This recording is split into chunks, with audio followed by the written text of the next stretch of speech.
ಉತ್ತರ ಪ್ರದೇಶದ ಪ್ರಯಾಗ್ರಾಜ್ನಲ್ಲಿ ಮುಂದಿನ ವಾರ ಸಮಾಪ್ತಗೊಳ್ಳಲಿರುವ ಮಹಾಕುಂಭಮೇಳ ನಿರೀಕ್ಷೆ ಮೀರಿ ಯಶಸ್ಸು ಕಾಣುತ್ತಿದೆ. ಜನವರಿ 13ರಂದು ಆರಂಭವಾಗಿರುವ ಮತ್ತು ಪ್ರತಿ 144 ವರ್ಷಗಳಿಗೊಮ್ಮೆ ನಡೆಯುವ ಈ ಮಹಾಕುಂಭಮೇಳದಲ್ಲಿ ನಿರೀಕ್ಷೆಗಿಂತ ಹೆಚ್ಚಿನ ಜನ ಈವರೆಗೆ ಭೇಟಿ ನೀಡಿದ್ದಾರೆ.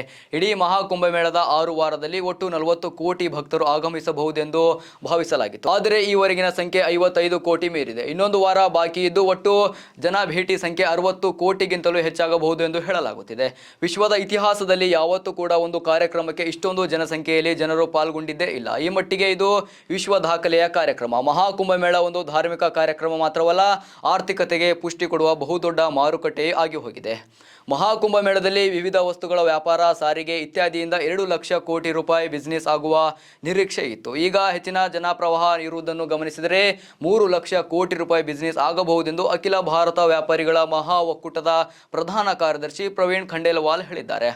ಹಾಗಾದರೆ ಕಮೆಂಟ್ ಮಾಡಿ ತಿಳಿಸಿ, ನಿಮ್ಮ ಪ್ರಕಾರ ಮಹಾಕುಂಭಮೇಳ ಅಂತ್ಯದವರೆಗೆ ಎಷ್ಟು ಜನ ಪುಣ್ಯ ಸ್ನಾನ ಮಾಡಲಿದ್ದಾರೆ ಎಂದು.